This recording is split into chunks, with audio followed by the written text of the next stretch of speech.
जैसे कि आज आपका चैप्टर है अर्थमेटिक प्रोग्रेशन। क्या है? Arithmetic progression. ठीक है,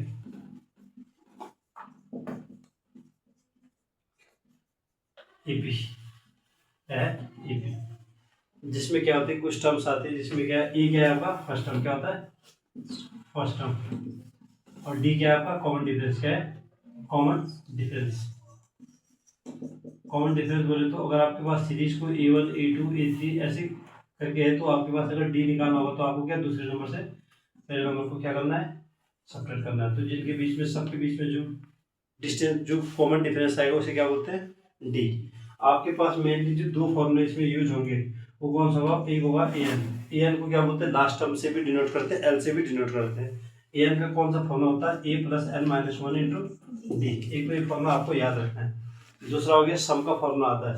सम का फॉर्मूला क्या होता है, सम को हम ऐसे डिनोट करते हैं, n upon two n by two a plus n minus one into d. इसी का एक दूसरा रूप होता है जिसे हम बोलते हैं s equal to n upon two a को क्या मैं ए प्लस ए लिख सकता हूँ, a plus a plus n minus one into d. A plus n minus one into d किसका फॉर्मूला, ए एन का।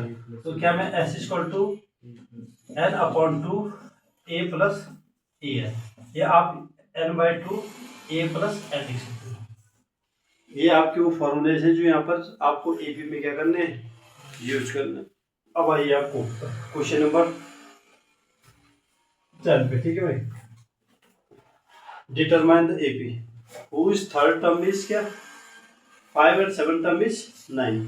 मैंने आपसे क्या कहा था कि कभी भी कोई टर्म ए थर्ड टर्म है, कौन सा टर्म, ए थर्ड, मतलब उसको मैं ए जो थर्ड टर्म है A3, इसको मैं क्या लिख सकता हूँ, ए प्लस टू डी। इसका मतलब इसने बोला कि थर्ड टर्म इज 5, मतलब a plus two d equal to कितना दे रखा है आपको पास 5, याद रहेगा। और दूसरा बोल रखा है सेवंथ टर्म इज 9, मतलब a plus six d equal to कितना होगा 9। इधर ध्यान रहेगा।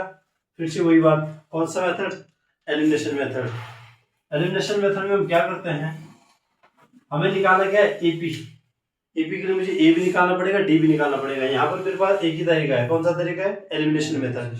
एलिमिनेशन मेथड वैसे यूज कहाँ होता है, जहां हमारे पास linear equation in two variable हो, टू वेरिएबल ए और डी है। अगर मैं ये दिख रहा है ना, linear equation in two variable a1x plus b1y plus c1 equal to 0। अब मैं इसे कैंसिल, माइनस का 4d इक्वल टू कितना, माइनस का 4, माइनस से minus cancel, d equal to कितना आ गया। इसका मतलब जो आपका कॉमन डिफरेंस रहेगा वो कितना रहेगा, 1। दूसरी चीज आपको इसमें पुट कर दो, ए प्लस किसी भी क्वेश्चन में पुट कर दो, a plus two into d का value 1 equal to 5, a equal to 5 minus 2 equal to कितना बचा 3। इसका मतलब आपका जो पहला टर्म है ए, वो कितना है आपका 3, और कॉमन डिफरेंस कितना है 1। इसका मतलब जो आपकी एपी सीरीज बनेगी, एपी सीरीज तो कैसी बनेगी, ए कितना है 3, उसके साथ दूसरा क्या बनेगा 4 5 6 7 8, ऐसे करके ये सीरीज चलेगी। कोई दिक्कत हो जाएगा ये 3 4 5 6, ठीक है, ठीक है भाई। यहाँ देखो इसने बोला है an A B consist of 50 terms of which third term is, total terms कितनी है 50 टर्म। इसका and the 50 term of which third term is 12, third term मतलब A3 कितना है 12। इसका मतलब a प्लस 2d कितना है 12। इसे मान लो फर्स्ट इक्वेशन, ठीक है। आप पीछे का कॉन्सेप्ट जैसे एलिमिनेशन मेथड हो गया, ये हो गया, इन चीज़ों को अभी से माइंड में बिठाओ कि मैं एलिमिनेशन मेथड या फिर बोलो मैं सब्स्टिट्यूशन मेथड हम यूज कहाँ करते हैं, जहाँ दो वेरिएबल हो, क्या हो, दो वेरिएबल के साथ एक कांस्टेंट आ रहा हो। तो ये माइंड सेट में बैठ जाना चाहिए अभी के लिए तुम्हारे, ठीक है। दूसरा बोल रहा है and the last term is 106, कितना है लास्ट टर्म कितना है, इसका मतलब मेरे पास टोटल टर्म कितनी है, तो जो लास्ट टर्म है वो एक 50 तो होगा। अगर मेरे पास टोटल 50 टर्म है तो लास्ट, इसका मतलब कि लास्ट टर्म 50 में होगी, और वो कितना A50 कितना दे रखा है 106, कितना दे रखा है, अलग अलग करके दिया, आदमी पहचान सकता है नहीं पहचान सकता है, बस ये। दूसरी चीज इसको मैं क्या लिख सकता हूँ, ए प्लस 40 है ना। इस सेकंड इक्वेशन में फिर से दो वेरिएबल दिख रहे हैं,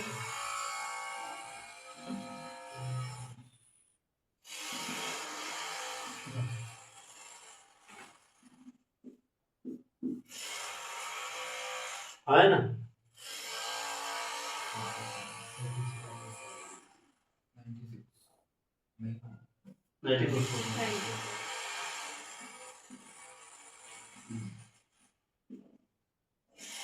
आपका डी कितना है, 2।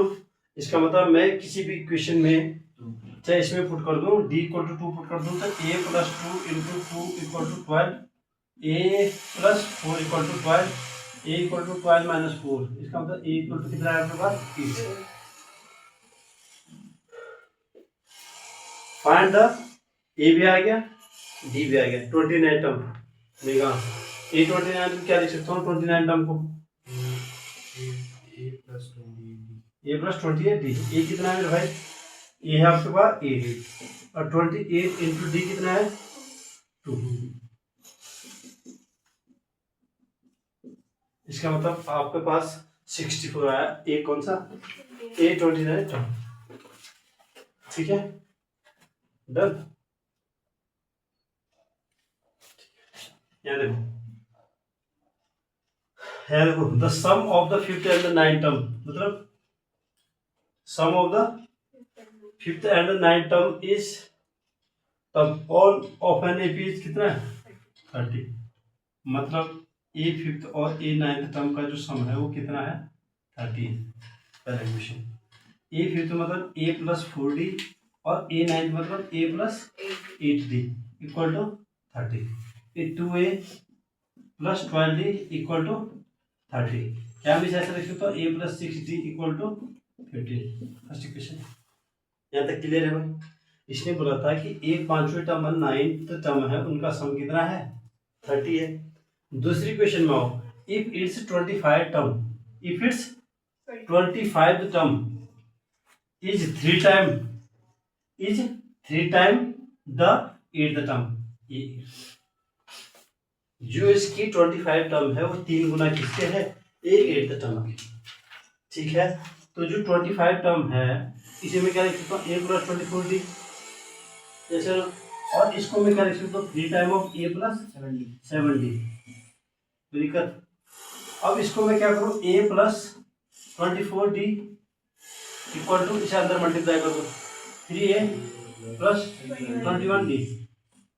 इसे इधर ले जाओ 2a और इसे उधर ले जाओ तो माइनस का इधर माइनस का 3d equal to 0।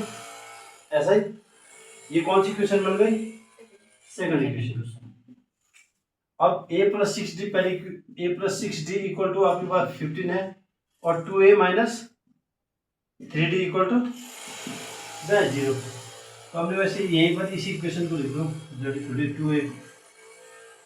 2a plus 12d equal to 30, क्योंकि 2 है कि नहीं। और तो नहीं भी कर रहे तो इसका मतलब 2 बनाने के लिए मुझे 2 से मल्टीप्लाई करना ही पड़ेगा, आया ना। माइनस करो माइनस करो माइनस करो, माइनस 2a प्लस 3 माइनस का e, अब 2a से 2a कैंसिल और माइनस 12d और माइनस 3d माइनस का 15d और माइनस 30 प्लस 0 कितना minus 30, 0 0 cancel, d equal to 30 upon 15 मतलब 15 टू जा, कोई दिक्कत इसमें। d इक्वल टू कितना आया 2। ऐसे किसी भी क्वेश्चन में पुट करके क्या, जैसे मैंने इस वाले क्वेश्चन में पुट कर दिया बाई चांस, d कितना है 2, a plus 6 into 2 equal to 15, a equal to 15 minus 12 कितना आया 3, a इक्वल टू कितना आया 3। इसने पूछा क्या था, फाइंड द एपी। ए आपके पास है, डी आपके पास है, पहला ही कल का क्वेश्चन। ए कितना है 3 और डी कितना है 2, मतलब 3 5 7 9 ये आपकी क्या गई सीधी जा रही है। ठीक है, राइट डाउन कर दो।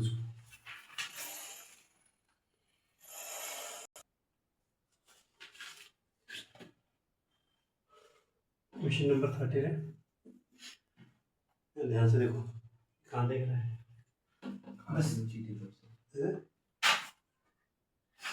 The 17th term of an AP is 5 more than the twice of its 8th term. इसने बोला जो 17 टर्म है मतलब E17. The 17th term of an AP is 5 more than, क्या है, is 5 more than the twice of its 8th term. 2 time of A8. 5 ज्यादा है 2 times of 8th term. ध्यान से देखना, जो A17th टर्म है वो 5 ज्यादा है 8वीं टर्म के 2 गुने से. ठीक है. If the 11th term of an AP is 43, 11th term क्या है 43. Find the nth term. A17 term क्या है, A plus 16D equal to कितना है 2 into A plus 7D equal to plus 5. A plus 16D equal to 2A plus 14D plus 5. यहाँ तक clear है. इसको उधर ले जाओ, A इसको उधर ले आओ माइनस 2D और इसको इधर ले आओ -5. फर्स्ट इक्वेशन बन गई. अब इसको मैं क्या लिख सकता हूँ, A11 को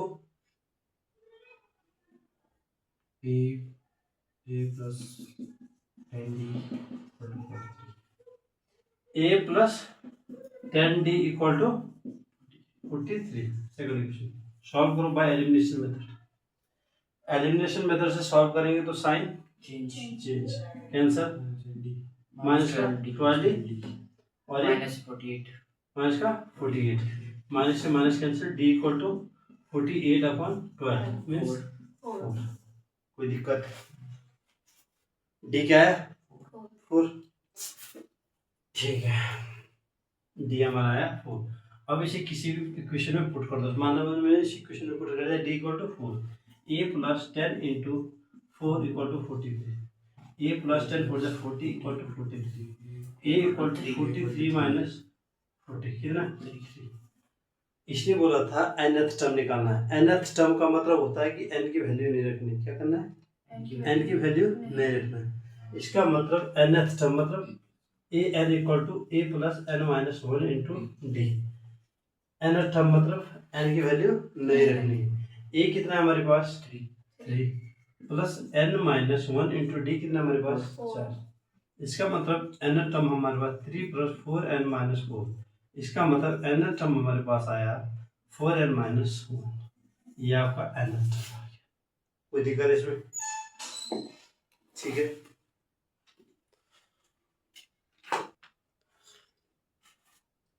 बोल रहा है which term of an AP 3, 15, 27, 39 will be which term of an AP मतलब हमें नहीं पता कौन सी टर्म AP की मतलब A है जिसका मुझे नंबर पता नहीं, उसको क्या बोलते हैं AN टर्म. मतलब which term of an AP AAP series लिखी will be 132 more than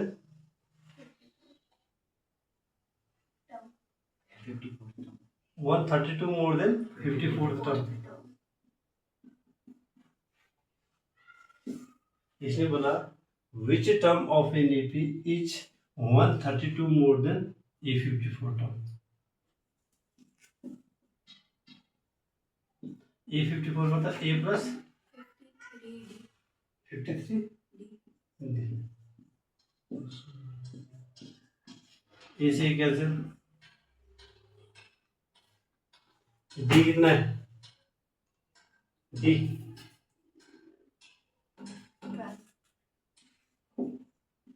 ना 12. It means n minus 1 into 12 equal to 53 into 12 plus 132. 12n minus 12 equal to 12 is 36. 12 5 is 60 63 plus 132. ये कितना हुआ 12n equal to इसको उधर ले जाओ 6 2 8 3 3 6 6 1 7 plus 12. 12n equal to 8 10 8 n equal to 780/12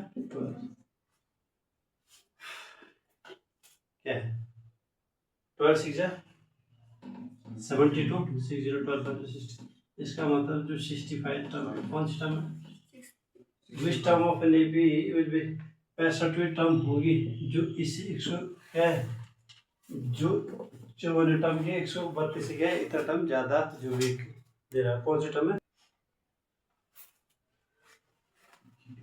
so that the sum of m plus n term मतलब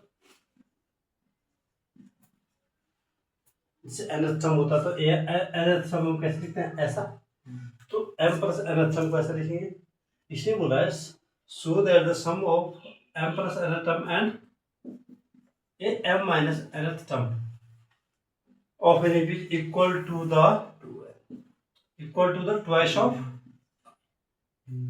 m term मतलब am या आप ऐसा लिख सकते हो कि 2 ऐसा आनी चाहिए वैल्यू आपकी a plus m minus 1 into D prove करके ऐसा आना चाहिए राइट साइड ये तो है तो मैं अगर इसको सॉल्व करूंगा तो क्या बनेगा a plus m plus n minus 1 into D कोई दिक्कत इसको मैं कैसे लिखूंगा a plus m minus n minus 1 into D कोई दिक्कत अब इन दोनों को जोड़ के 2a बनेगा हाँ है ना प्लस डी कॉमन ले लो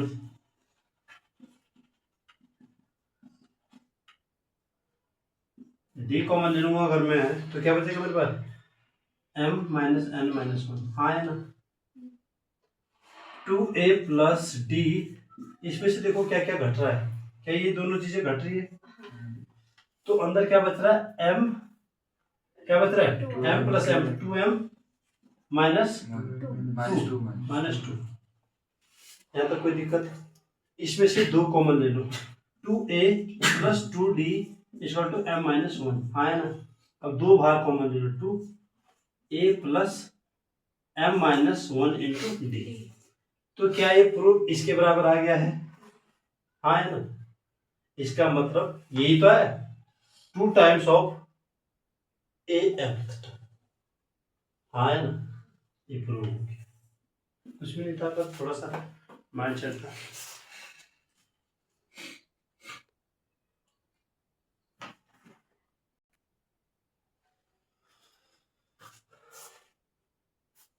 if the 9th term of an AP is 0 मतलब 9th टर्म मतलब a9 is equal to a plus 0 मतलब a प्लस 8d क्या है 0 है हमें प्रूव करना है कि क्या prove that 29 term is twice is 19 term ये तभी होगा जब मेरे पास इसका ये प्रूफ इतना ही आएगा तब मतलब इसका मतलब ये ठीक था नहीं आया तो इसका मतलब ये प्रूफ नहीं ठीक था 29 term is twice it's 19 term 29 term is twice मतलब it's 19 term a plus 28d equal to 2 times of a plus 18d a plus 28d equal to 2a plus 36 यहाँ तो कोई दिक्कत है इसका मतलब जब मैं इधर ले जाऊंगा इससे तो कितना बनेगा a और इसको उधर ले जाऊंगा तो कितना 8d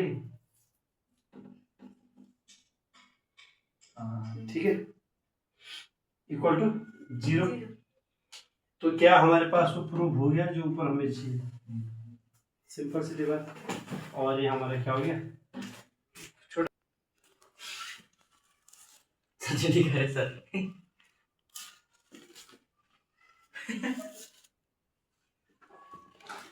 Hey, how are you, Giti bro? Fine. How are you, Mr. Paras? I'm fine. How are you, Mr.? Fine. How are you, Miss? Very good. How are you, Mr.? Fine. Good.